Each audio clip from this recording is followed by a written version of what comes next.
Namaste everyone. Hari Om. Start. Om Shuklambaradharam Vishnum Shashivaranam Chaturbhujam Prasannavadhanam Dhyaye Sarvavighnopashantaye Saraswati Namastubhyam Varade Kamarupini Vidyarambam Karishyami Siddhir Bhavatu Me Sada Gurur Brahma Gurur Vishnu Gurur Videvo Maheshwaraha Gurus Sakshat Parabrahma Tasmai Shri Gurave Namaha Ajnanatimirandasya Jnananjanashalakaya Chakshurunmilitam Yena Tasmai Shri Gurave Namaha Gurave Sarvalokanam Vishaje Bhavaroginam Te Sarvavidyanam Lakshinamurtaye Namaha. Okay, let's start.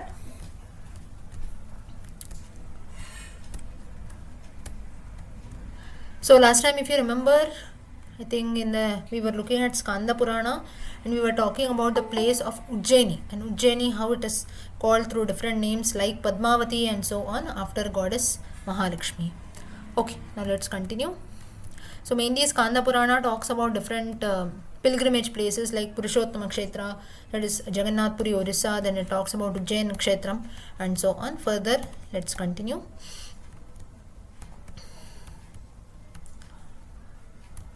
Talked about Rameshwara also, then the significance of Chaturmasya we had talked, Kashi Kandam we talked, Kashi Khanda. So those who have not attended the previous sessions, you please listen to the recordings that are there so that you are aware. Okay. Now further we talk about the significance of Avantipuri. Avanti. Now Avantipuri, does anyone know what is today's name for Avantipuri? Is it Ujjain? Correct. Ujjaini is called Avantipuri. In Indore also people call it Ujjain, is more you can say valid. Ujjain, Avanti, they are quite you can say near to each other, therefore people call Ujjain also, but it is not exactly Ujjain, it is Avantipuri is actually Ujjain. So Indore people do call it because the main city near Ujjain is Indore, but mainly we will consider to be Ujjain. So Avantipuri is the reference name that is given in the Skanda Purana, so let us refer to that only. It is on the banks of the river Kshipra. Even today if you go to Ujjain Kshetram, the Mahakaleshwara, you can see the Kshipra river flowing. Then you have 4 rivers actually flow there: Kshipra, Divyanava, Nilganga and Gandhavati. The main temple, the main river we know is Kshipra Nadi, and here the significance of this place was once asked by goddess Parvati to Lord Shiva, saying that why this place is considered so holy, why people visit here and so on. So Lord Shiva replies that there are many holy places that are situated, so that is the reason. Then there are temples belonging to 84 Shivalingas, it seems, in Ujjaini.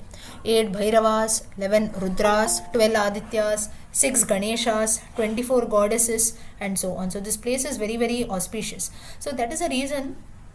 Now most of you, if you would have visited North India, you'll know that North India, maybe the temples to look from outside or so, they might not be very big, but then even in small roads that you pass about, there'll be a small temple, right? Or in one road you'll see there'll be small 10 small shrines of gods that are there. So this is the way of architecture that is there in North India. So this is the same thing why even in a place Ujjain, which is a small town actually, that is known for the Jyotirlinga, apart from that also there are many small temples, about 84 as Lord Shiva mentions here.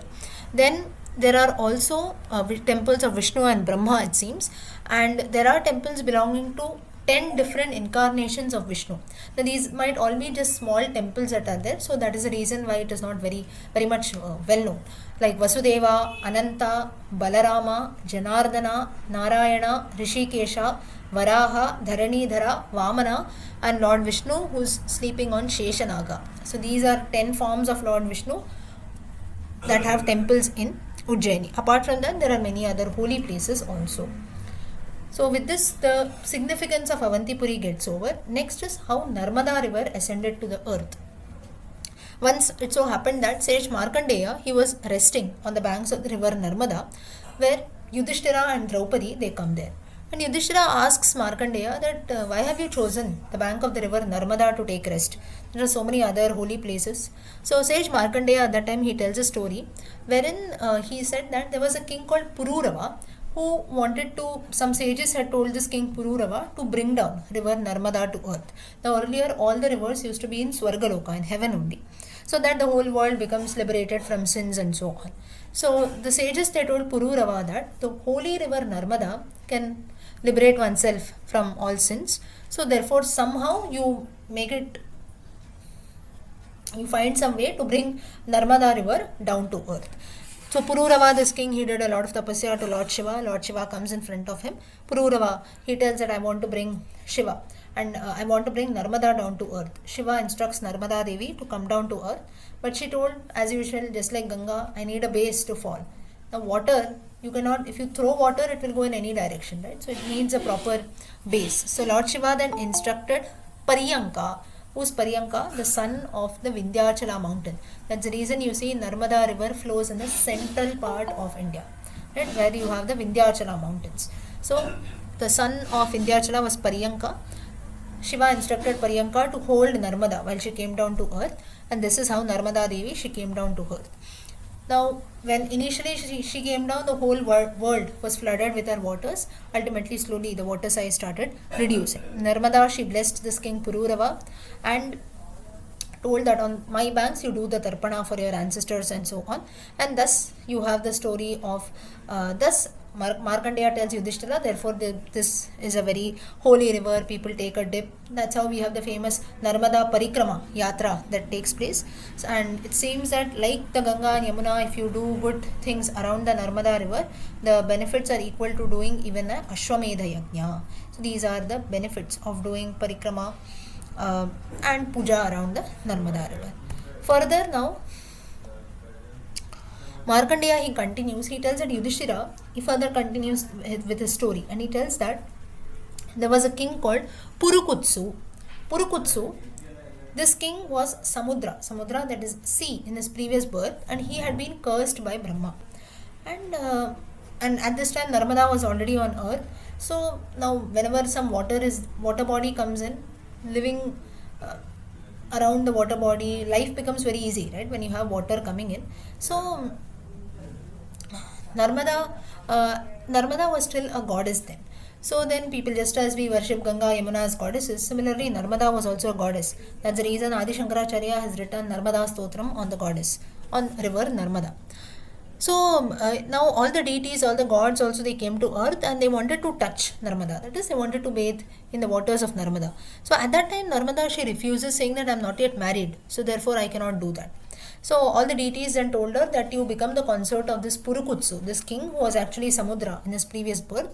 And this is how Narmada, she marries Purukutsu. And after getting married, Purukutsu, this king, he tells her that you liberate all my ancestors, Narmada. And this is where Narmada slowly, she readily agrees, and in her waters again the Tarpana is done. So from here, through the stories, what we get to know is doing Tarpana to our ancestors on the banks of the river. This parampara has started from all these stories. How these kings, sages do different rituals on the banks of the river. Further, Markandeya continues that Manu, he ruled over Ayodhya during the Swayambhuva Manvantara. And one day, so with this the story of Narmada ends. Next story, Markandeya continues. And one day while this Manu was about to sleep, he heard a sound as if small bells were ringing.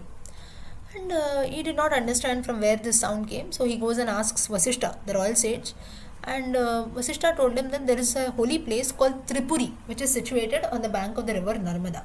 So many stories related to river Narmada are included in the Skanda Purana.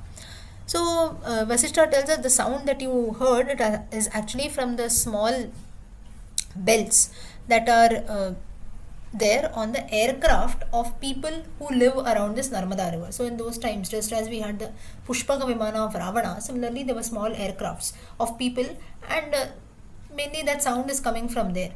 And therefore Manu said, okay, let me go to this Tripuri, this place which is there on the banks of the river.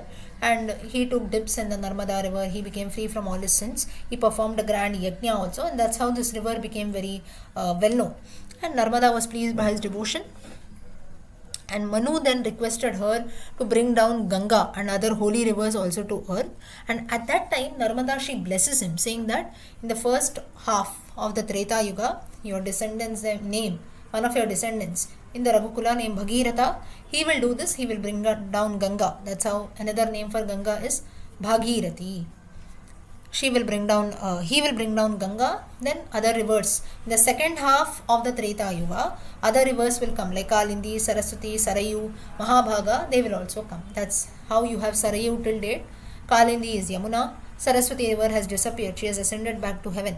Mahabhaga and so on. So such rivers will come in the second half. So basically now again a question wherein are all these rivers true, or are such stories true and so on. If you see, somewhat we have to consider that true because you have the exact time periods that have been told. So Sarayu, this Nadi is in Ayodhya, even till date you find it in Ayodhya. It has come in the second half of the Treta Yuga, especially when Rama had come.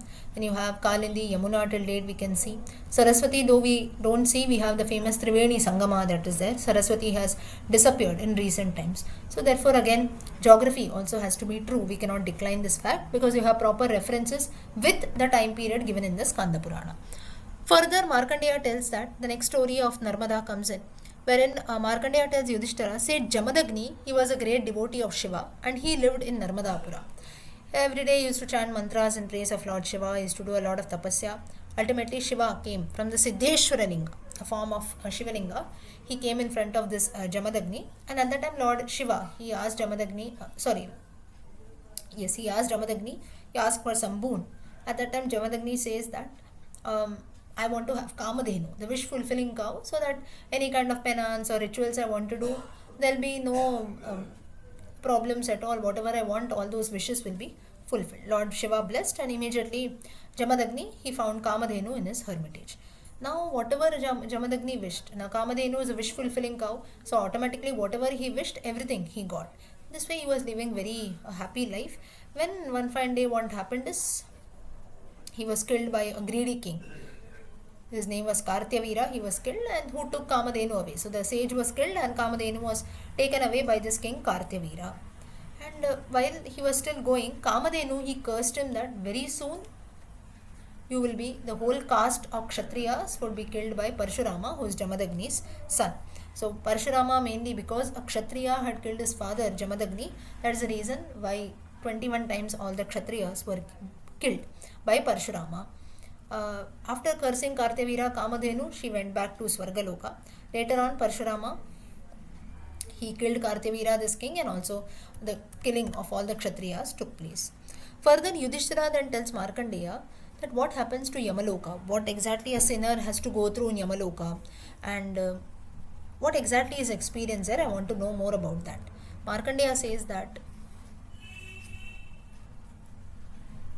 donating food to needy people is the highest kind of good that you can do. So now here you see it is so contradictory, right? Now just now I told you that what Yudhishthira asked was, you tell me what are the sins, what exactly happens in Yamaloka, what kind of sins are done by people that they have to go to Yamaloka. This Markandeya is telling that donating food to people is the highest kind of virtue that you can do. It is so contradictory, right? So why did Markandeya tell this? The first instance is, Markandeya had told this to tell Yudhishthira that you should not always find a way to go to hell. Why you have to think that you want to go to hell? Instead of that, you do something good all through your life, right? This again a learning for all of us. We need not have to worry what I did bad, or what if I do bad, what will happen, what if I go to hell.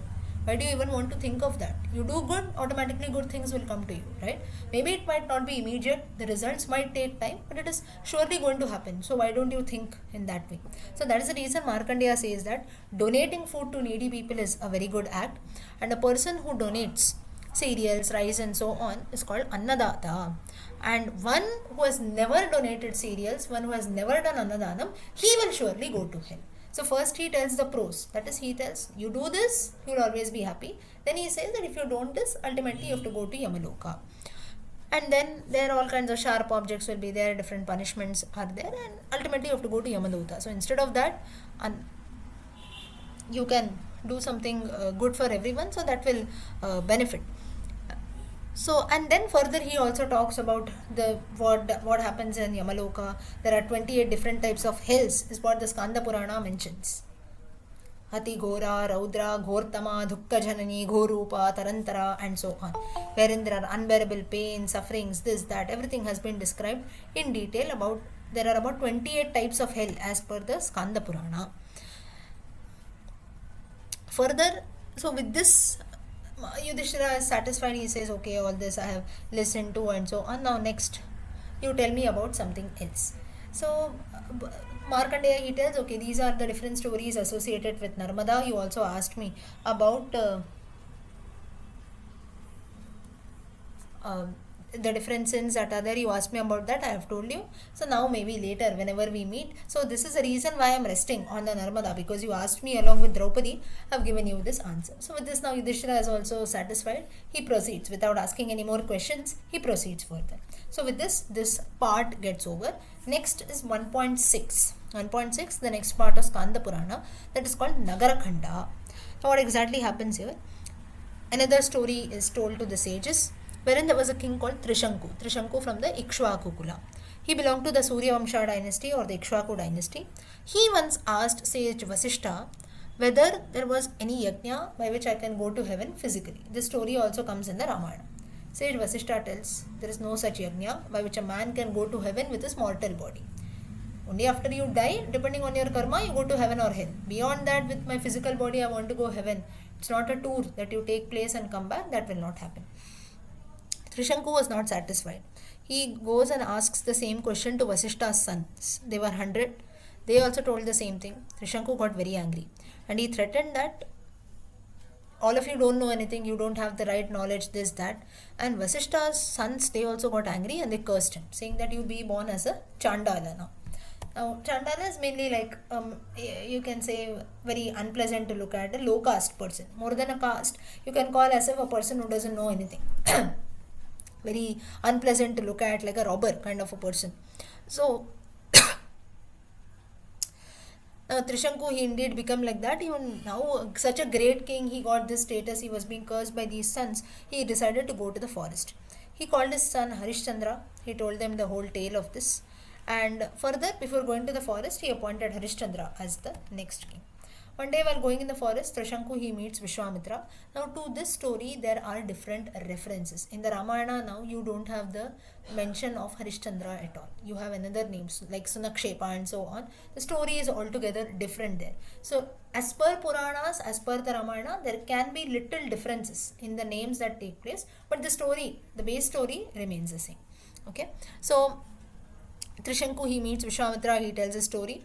Vishwamitra, now he was a competitor of Vasishta. Now he got a very good opportunity. Vasishta cannot do this, I will do and show it to you. He tells, I will send you to heaven, don't worry. You do a great yajna, as I tell you, with your mortal body, with your physical body, you can ascend to heaven. But before that, you go to a pilgrimage, you make yourself pure, this, that. And both Vishwamitra and Trishanku, they go on a pilgrimage. They reached a place called Arbudachala, where they meet sage Markandeya. And Markandeya asks Vishwamitra, who is this Trishanku? Vishwamitra tells everything. And Markandeya tells him that you do one thing. You go to a place called Hatkeshwara. That's actually Patal Ganga. You take a dip there and you tell Trishanku to take a dip there. It will purify him, solve all his problems and so on. So both Vishwamitra and Trishanku go there. They take a bath in the holy Patal Ganga river. And Trishanku found that in no time he became a king again. And Vishwamitra was very happy. And he decided to go to Brahmaloka, request Lord Brahma that I want to do this. So I'm telling Trishanku to do a yajna. I want you to be present and so on. So he meets Brahma. Brahma told him that it is impossible for any human being to go to heaven in physical form. But if still Trishanku has decided to do all the rituals, then surely he will attain to heaven after his death. Vishwamitra did not like these words of Brahma. He tells, no, what after death? His condition is I want to go to heaven physically, with my physical body.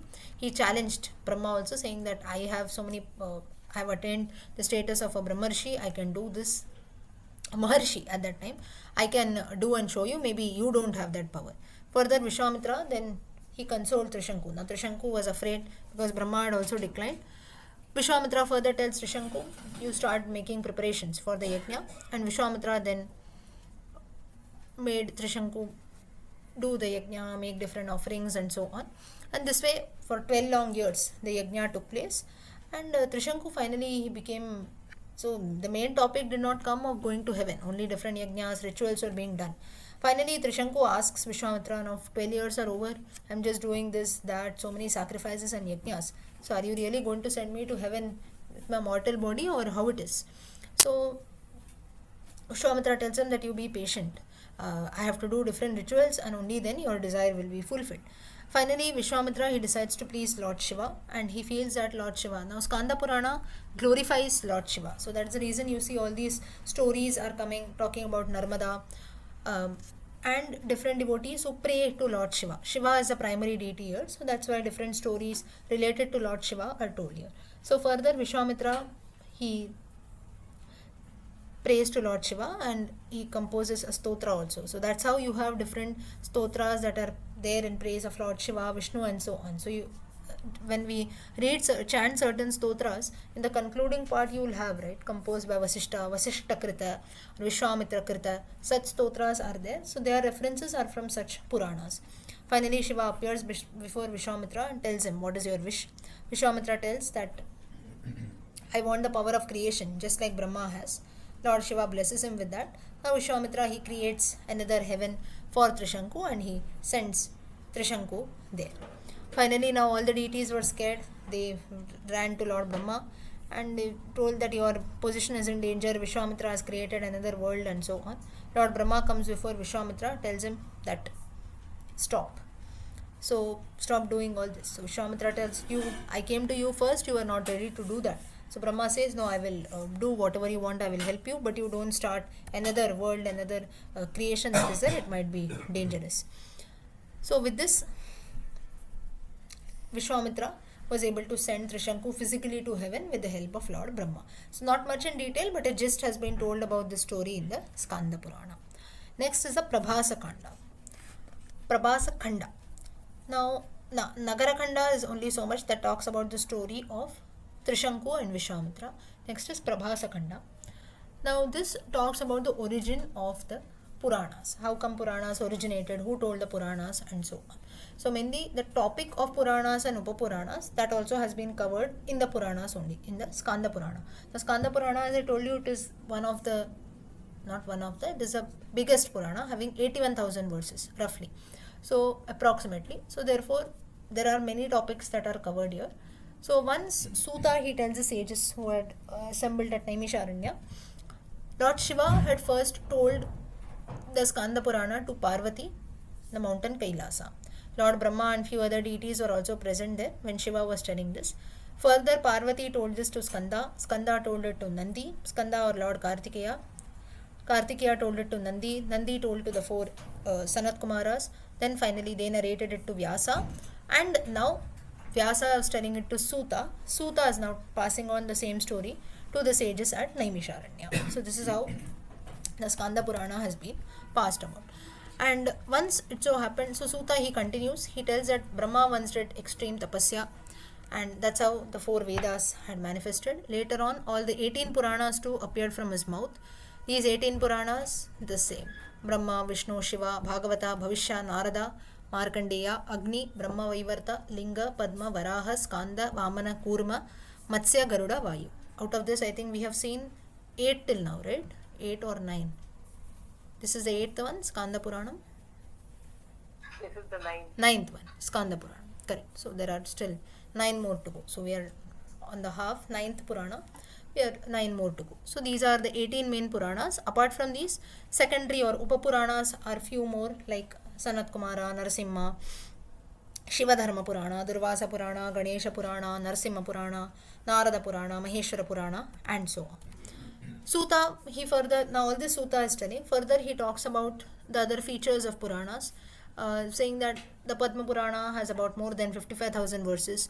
Now all this data has been given in the Skanda Purana, but you must always consider it with a pinch of salt. Pinch of salt in the sense, little, the figures might go up and down. Yes.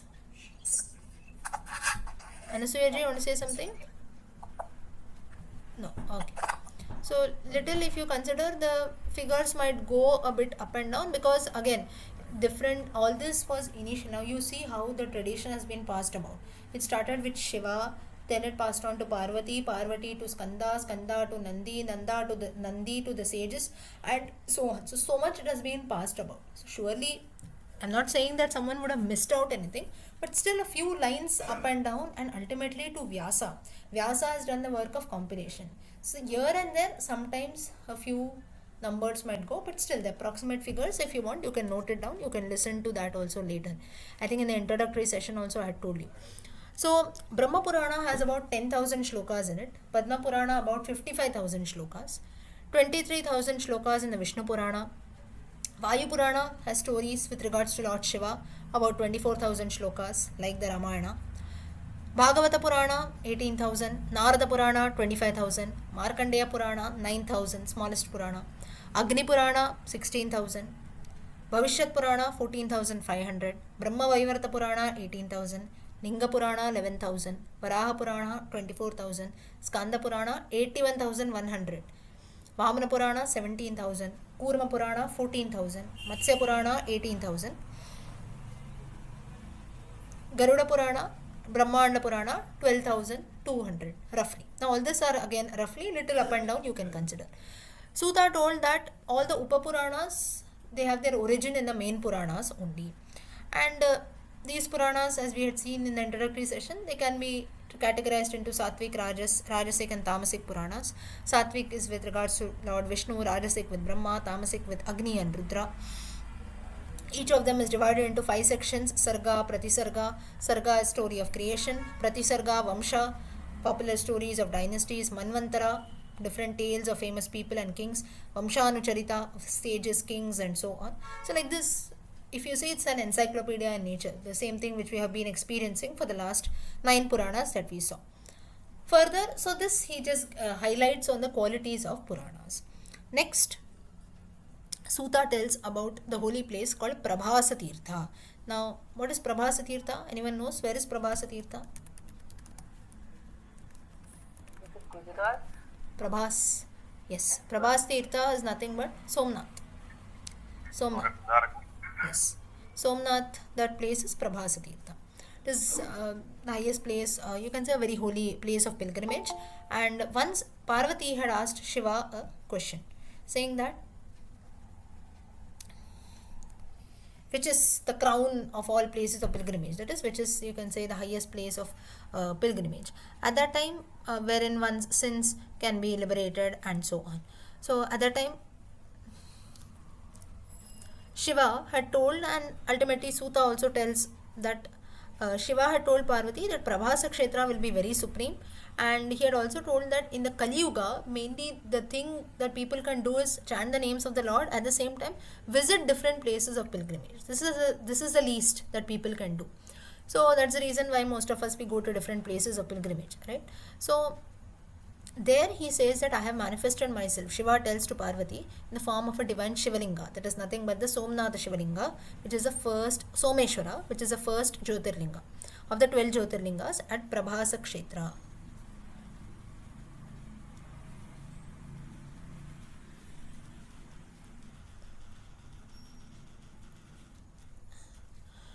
So the whole universe has originated from it. It merges into the same Shivalinga. It is called Somanatha.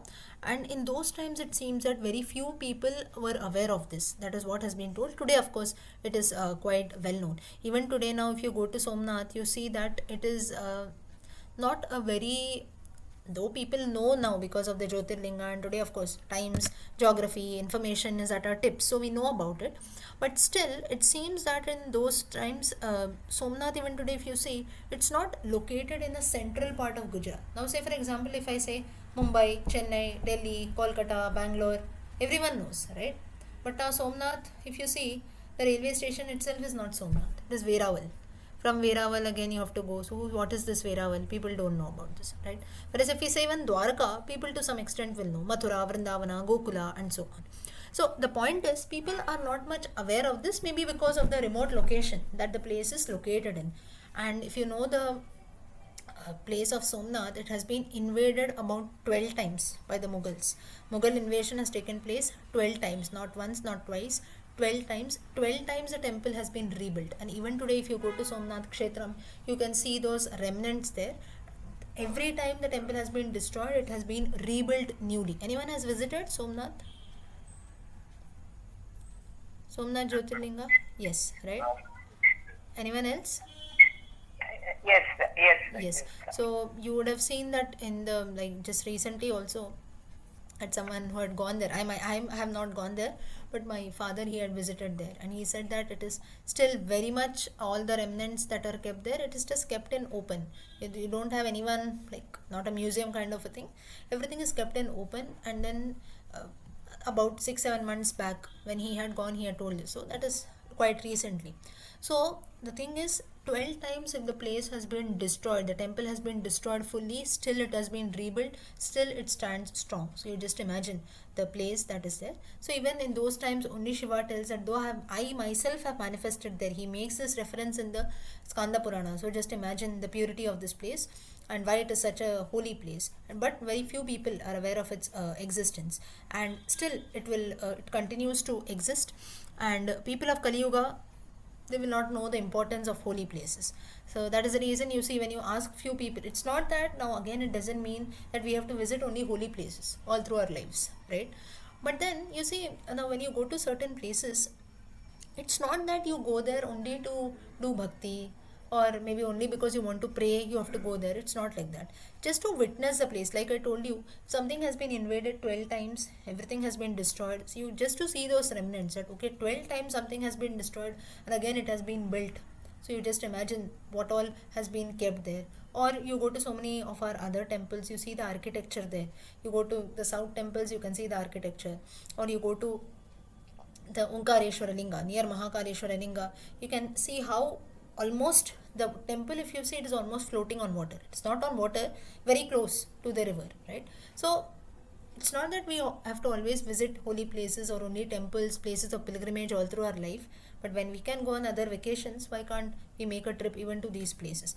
Again, it is also not just to maybe I want to worship the Lord, so I have to go. At least to witness the architecture and the beauty of the place, we have to visit those temples. So even those we might not believe in God, or you might feel okay, I don't want to go to such places, that is also fine, but at least to witness the beauty of the place and the efforts that have been put in to build a particular place. Maybe the Shivalinga is there in one area, you can just see the main sanctum, but the place around the beauty, or if you go to Rameshwaram, Madurai and so on, the corridors itself, you see every corridor or every pillar there has got a story behind that, or the construction, how minute the designs are being done and so on. So like this there are so many things. At least to appreciate Indian architecture, we must visit these places. So again coming back, so this is about Prabhasa Kshetram, wherein Shiva himself tells about the importance of this place to Parvati. So Parvati had been listening to all this and she was very more curious. She tells you, tell me more. What other places are there nearby and so on. And Shiva talks about this Prabhasa Kshetram. He says that this temple will have three deities on three sides. To the east is a temple of Lord Surya, Surya Narayana. Then to the west there is a temple of Madhava, that is Lord Krishna, and like this there is a temple of goddess Bhavani to the north, and towards the south is the ocean, so that is the Arabian Sea. Then this holy place is divided in the area of 5 yojanas. So you see again the distance, distance and the measurement is also given. So such accurate information is present, and it is divided into 3 major areas: Maheshwara, Vaishnava and Brahma, again showing the unity between all the gods. There are about 1 crore temples in Vaishnava and Brahma Kshetras. All this is in Prabhasa Kshetram only, in Somnath only, while Maheshwara Kshetra has about 1.5 crore temples. It's just that we don't know about this, or many of these have been destroyed today, but still all this was existing. Maybe today also it might be there, it's just that we have to find that out. So this clear reference is mentioned in the 1.72 part of the Skanda Purana. In case you need the reference, you can check. And each area has been named after one god, and anybody who lives in the central part of Prabhasa Kshetram, even if you live there, it seems that you are dissolved of all your sins and so on. And here the Lord is also called as Bhairava in this Prabhasa Kshetram. Further, Someshwara Linga, this Linga has got a close association with the Vedas. So Lord Shiva, he tells Parvati that the Someshwara Linga exists from, like, nobody can say from when it started existing, and it will be there till eternity. That is, it was always present, it is present, it will always be there. That's the reason why, in spite of so many invasions and so many times it was destroyed, still it is still standing erect. And this revelation, Shiva himself, he tells Parvati, I got to know this while I was engrossed in a deep state of meditation, that this Shivalinga, Somnath Shivalinga, Someshwara, will always exist. It has a deep association with the Vedas, and it itself establishes in the Rig Veda in the morning, noon it is Yajurveda, afternoon Samaveda, evening Atharva Veda. So just the significance of the four Vedas. So Someshwara Linga is Veda Swarupam itself. Further, there are different names of Somanatha, and for this again Parvati asks why there are so many names: Prabhasa Kshetram, Somnath, Someshwara, and so on. There are many more names. Why so? So Lord Shiva tells that this divine linga, when it had existed, very few people know about that. Then previously it was called as Shatananda, now it is known as Somnath. Further, in between it was famous as Mrityunjaya, then it became Kalagni Rudra, then it became Amritesha, Parameshthi, and so on. So the different names of Lord Shiva: Bhairavanatha, Krittivasa, Yanamaha, we chant in the Shiva Shtotaram, right? And now finally, popularly it is called as Someshwara. Lord Shiva also told that it will also be called as Prananatha later. And Parvati then asks Shiva about the exact location of this linga. Lord Shiva tells her that the Prabhasa Kshetram is between the rivers Vajrini and Jnanakumati. So these are all geographical references that are there, and it is not very far from the sea coast. And anybody who visits this place will always be happy. At least once in a lifetime we must visit this place. And it seems that Lord Shiva has told personally Ganesha that you should not leave this place for a moment. That's the reason why this place is very prosperous also. Wherever Lord Ganesha dwells, that place is filled with prosperity and knowledge. So this place is full of prosperity because Lord Ganesha does not leave this place even for a moment. And of all the lingas present on earth, Shiva tells Somnatha Shivalinga is very much dear to me. That's the reason why it is the first Jyotirlinga. Saurashtre Somanathancha, first name of the Shivalinga, of the 12 Jyotirlingas. Further, Lord Shiva tells that as I told you, near the Prabhasa Kshetra, on the east side there is a temple for Lord Surya Narayana. Not very far from this temple there is a temple of Lord Siddheshwara, which was earlier called as Jaigishveshwara. These are all different temples for Lord Shiva. Just note the name: Jaigishveshwara or Jaigishaveshwara. All these names are there in the Skanda Purana. If you want for your reference, you can just note it down. It is called as Siddheshwara Linga or Siddhalinga. Further, now why this specific name, Jaigishaveshwara? This is the name of the Siddheshwara Linga temple.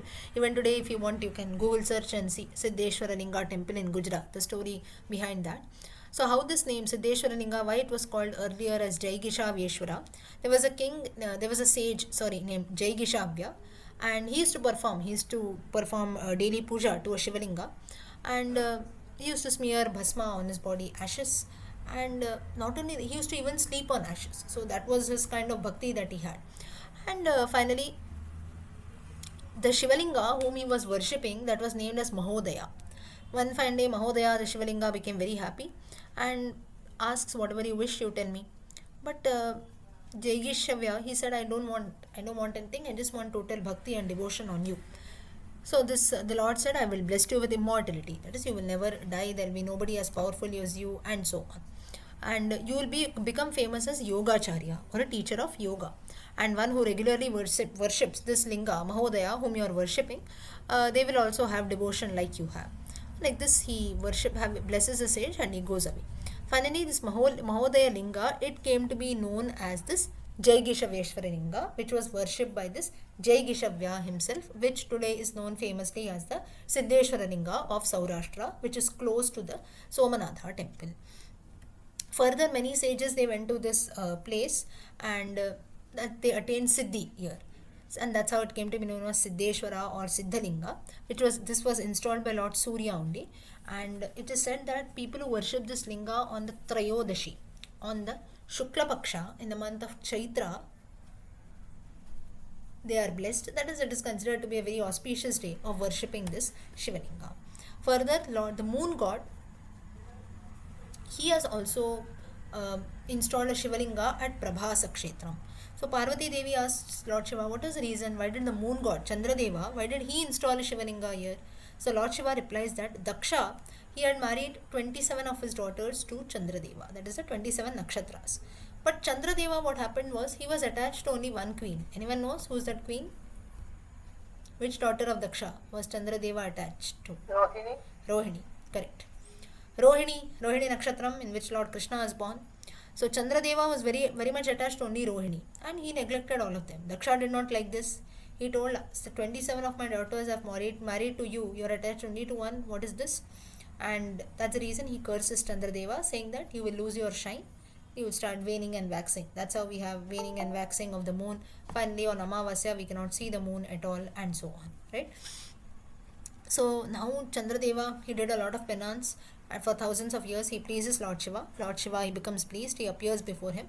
Chandradeva, he gets a divine Shivalinga and he worships that for thousands of years. And at that time Lord Shiva appears once again and he tells that you ask any wish. At that time Lord Chandradeva tells that I have been worshipping this Shivalinga, which is originally installed by Lord Brahma. So you dwell in this now. So Lord Shiva tells that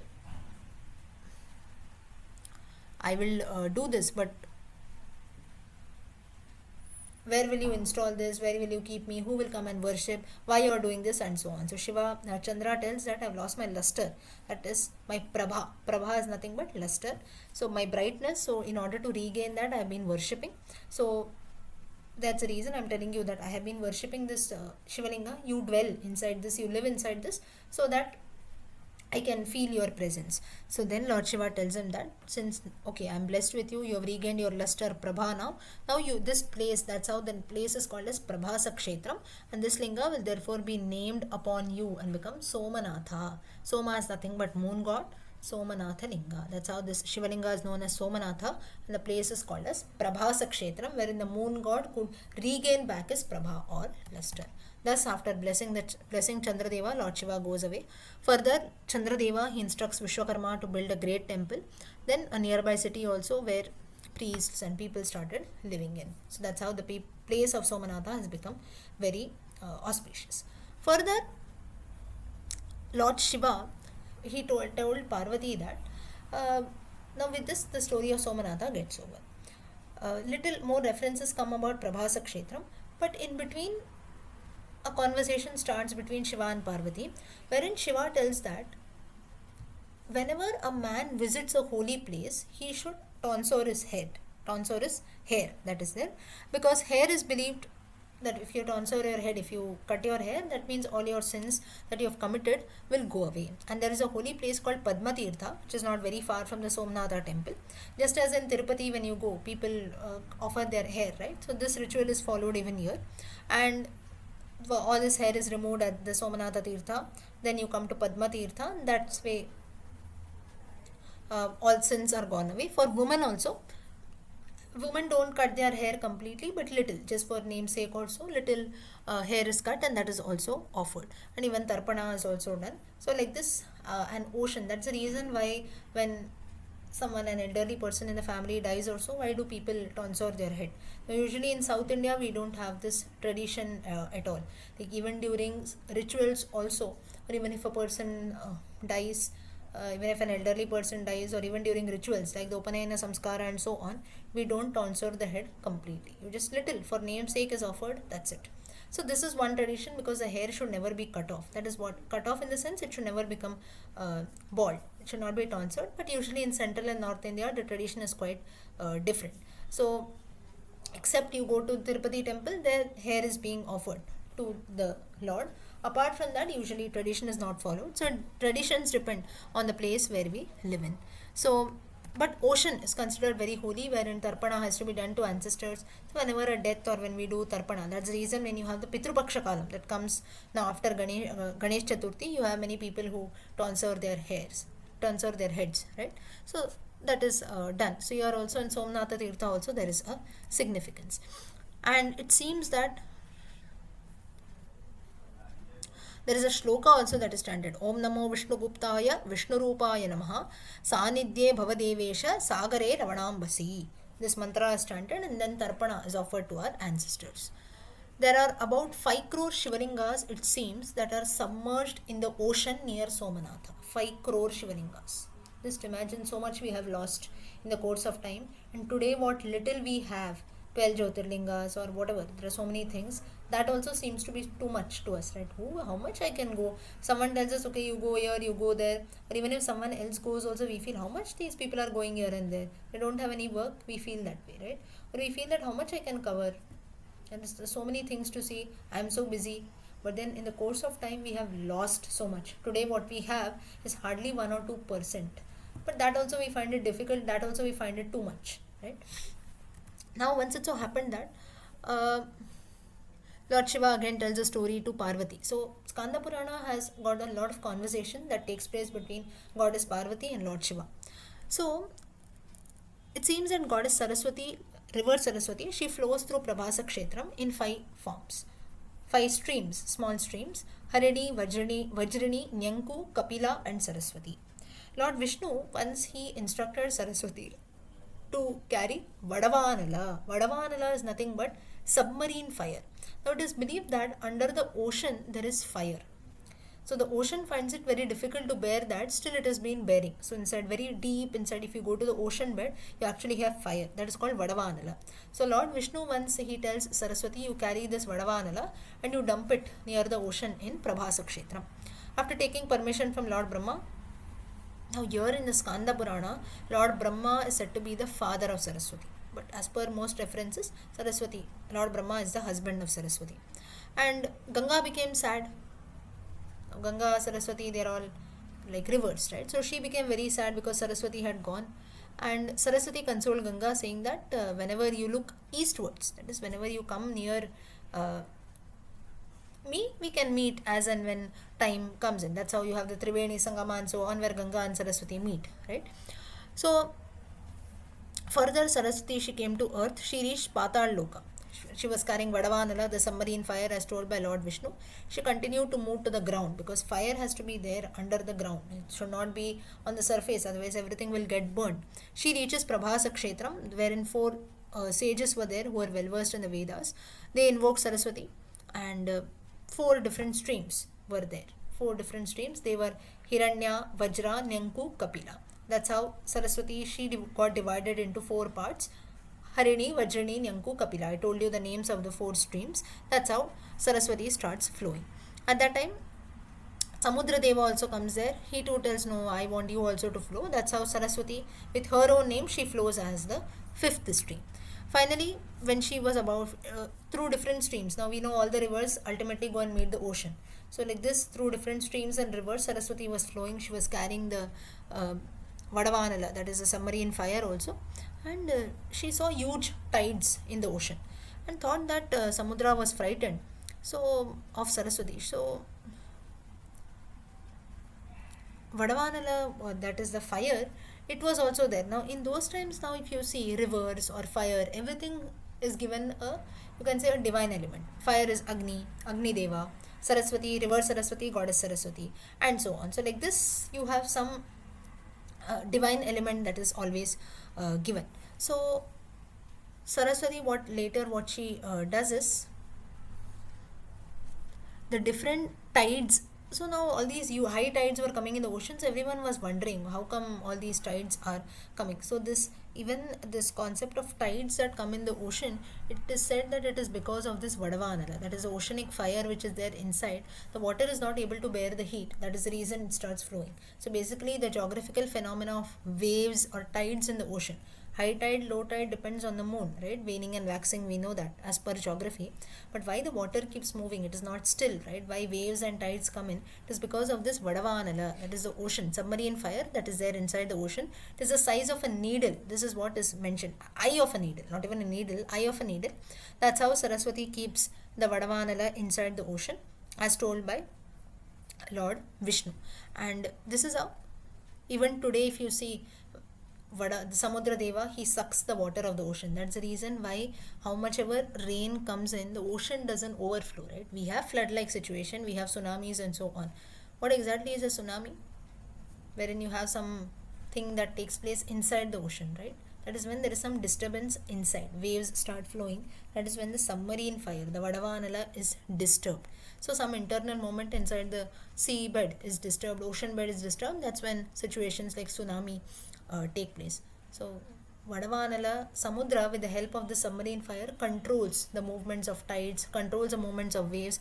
That's the reason how much ever rain comes in, we don't have situation of flood also. Rivers might get flooded, sea gets flooded, sea also, or even ocean, never we can say that it gets flooded, right? Or why, if rain continuously, it keeps falling, though water evaporates. At the same time, if you see, ocean water doesn't get evaporated. Sun is there every day, right? Rainy season is there only for 3 or 4 months. Every day sun is there. Does all the water get evaporated? No. So there is a control over all this. Samudra Deva is the one who controls. He sucks the water at the right time. He releases water at the right time.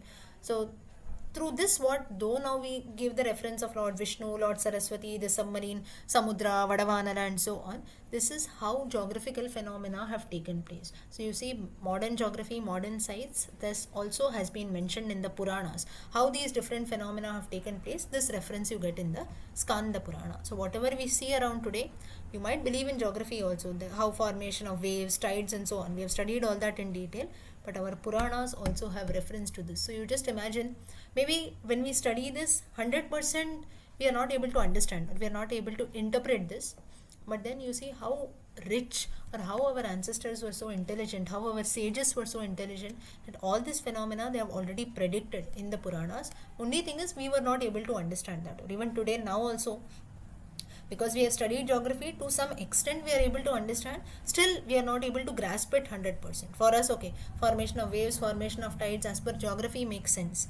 As per the Puranas, it is taking some time to digest, but still the point is, the least that we can do is at least appreciate and be happy that such richness is found in our culture, in our own Puranas. Only thing is, we are late in opening these books. At least now we have got an opportunity to open these books. So Skanda Purana is mainly known for revealing a lot of geographical phenomena.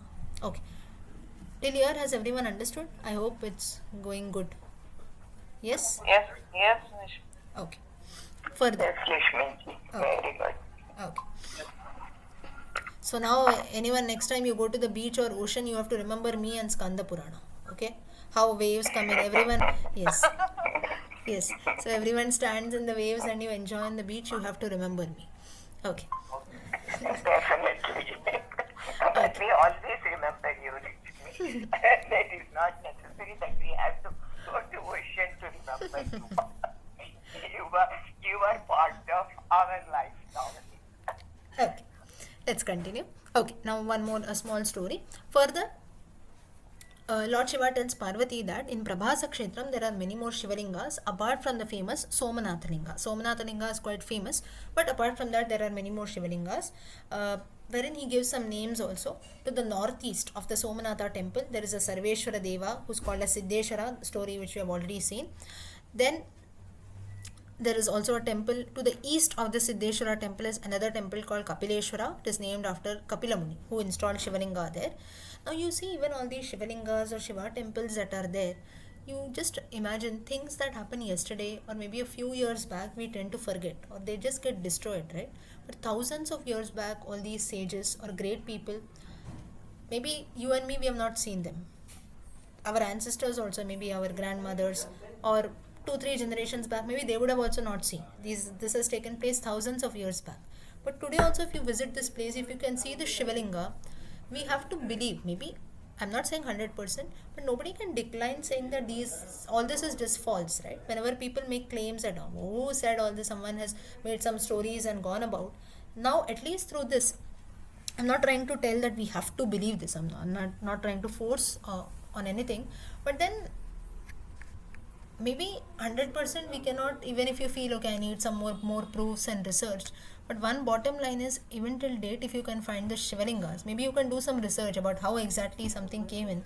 But when you have so much of prompt information, who installed this linga, how it came to be there, even if you go and ask the local people there, they will have so many stories to tell you.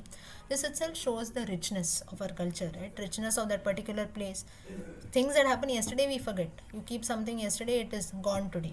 Thousands of years back, someone came, installed something. Till date it is there, or even after so many invasions it was broken. Till date it has been maintained and kept. That itself shows the greatness and the significance of that place. So another Shivalinga, Kapileshwara temple, installed by Kapila. Then Gandharveshwara is another temple. It was installed by a Gandharva called Dhanvahana. You have even the person who was installed. So again, it has to be apt information. Nobody will write fiction, right? Gandharveshwara, another temple near that, Vimaleshwara.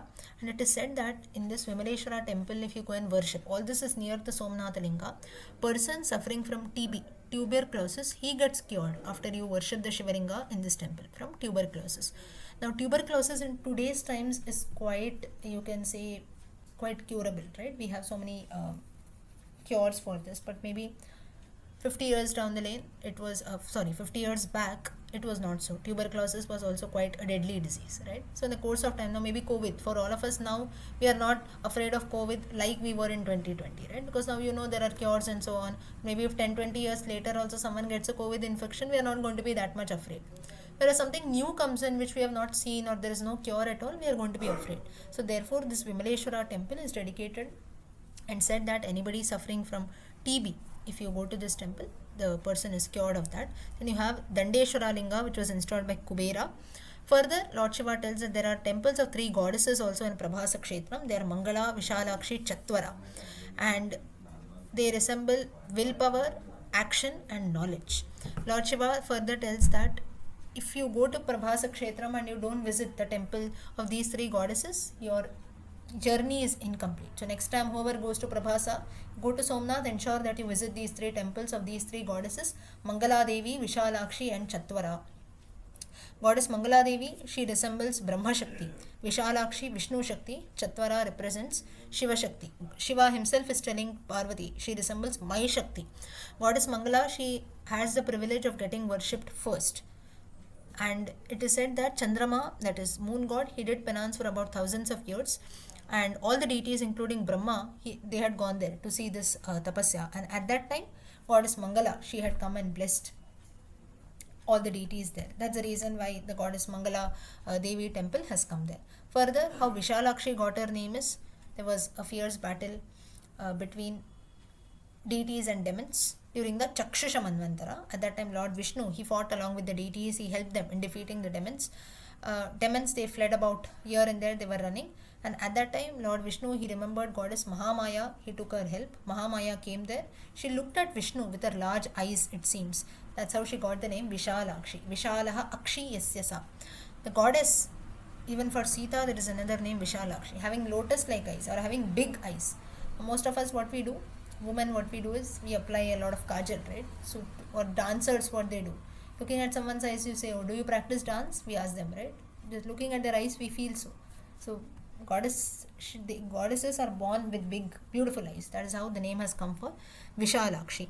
Further, and another name for her is Lalitoma or Lalita Devi.